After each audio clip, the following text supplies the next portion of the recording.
He was not born a king. He was not chosen by blood. He was a usurper, a conqueror, a legend. And 4,300 years ago, he built the world's first empire. This is the story of Sargon of Akkad, the man who invented power.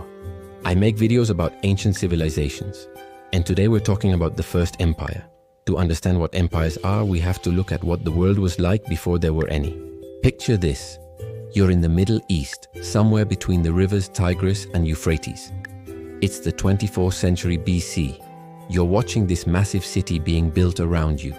Monumental temples, zigzagging palaces, ziggurats piercing the sky. This is the cradle of civilization, the great city of Akkad. So how does it compare to your home? Well, for starters, you probably don't live in a mud brick house. Your crops don't depend on unpredictable flooding. And there's a really good chance you've never seen a full-sized bronze statue of your king. See, if you're a Sumerian living in Sumer, you're kind of a big deal, because you're part of an independent city-state. Sumer is a sovereign nation. It controls its own territory, makes its own laws, has its own army, even its own damn gods. And that was true everywhere in ancient Mesopotamia. Independent city-states dominated by a monarch like Ur, Lagash, Uruk, Nippur, dozens of them. They competed with each other for resources, sometimes trading, sometimes warring. But nothing changed. That was the world before empire. But if you're thinking, wait, weren't empires just bigger kingdoms? No. Back then, the biggest city-states could barely field 3,000 soldiers. Their wealth was measured in cattle. Their technology was basically limited to the wheel and the plow. But why would they ever unite? The idea of an empire is weird. But why? City-states were fine on their own. Why would they ever combine? Well, in 2334 BCE, a man named Sargon gave them no choice. Where does Sargon come from? We actually don't know. What we do know is that he wasn't born a king. In fact, his origins are a mystery. All we have are 2 scraps of writing, and both of them were made by Sargon himself. So take everything with a grain of salt. The first tells the tale of his birth, that his mother was a priestess who, fearing for her child's life, sent him adrift down the Euphrates River in a basket of reeds sealed with bitumen, where he was discovered by a gardener who raised him as his own. And the second inscription claims that he was born in the city of Kish, raised to be a servant, but when the king died in battle, Sargon took the crown. And again, these stories are written by Sargon, so they're biased. We don't know if he was a poor gardener's son, or maybe he was Kish's heir pretending to be humble. But what we do know is that Sargon didn't care about bloodlines. He cared about power.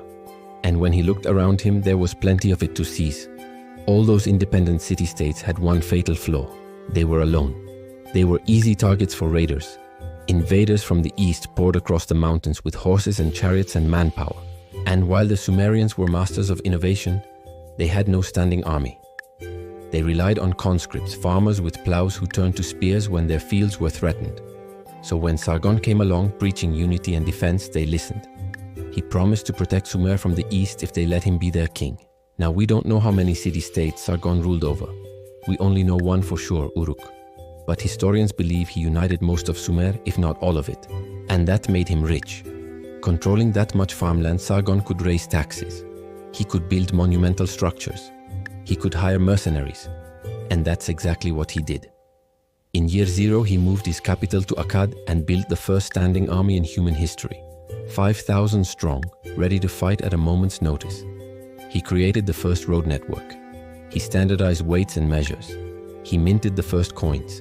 And as he pushed his borders further and further, he collected more wealth and more power. But that brings up another question. If he was a king, why is his name Sargon, not, I don't know, Sherian the Great? Well, here's the thing. The guy hates being called Sherian the Great. And that's because he hated kings. The way Sargon saw it, kings were weak, ineffectual, powerless. The real power lay with him. The whole empire was built on his charisma, his strategy, his ambition. Kingship was a job. Leadership was an art. And Sargon wasn't a king. He was a legend. But legends need stories. And Sargon was no exception. He wasn't a local hero, a regional celebrity. He was an innovator. He was an empire builder. He was the architect of a new world order. And to prove it, he did something crazy. He declared himself a god. I mean, not literally, not like the Sumerians had a problem with that. But Sargon didn't claim to be the god of Sumer. He claimed to be the god of everything. He called himself Sargon, king of the universe, governor of the land. And he backed it up with the ultimate symbol of power, his army. When Sargon came to power, the largest army you'd ever see had maybe 3,000 soldiers. When he died, his successor inherited a 60,000-strong killing machine that swept across the Near East, subjugating city after city. Elam, Yamhad, Isin, Larsa, all the way to the Mediterranean. Sargon smashed the old order. He defeated the Elamites, who previously dominated the region. He built alliances with Anatolia and the Levant. He crushed rebellions in Sumer.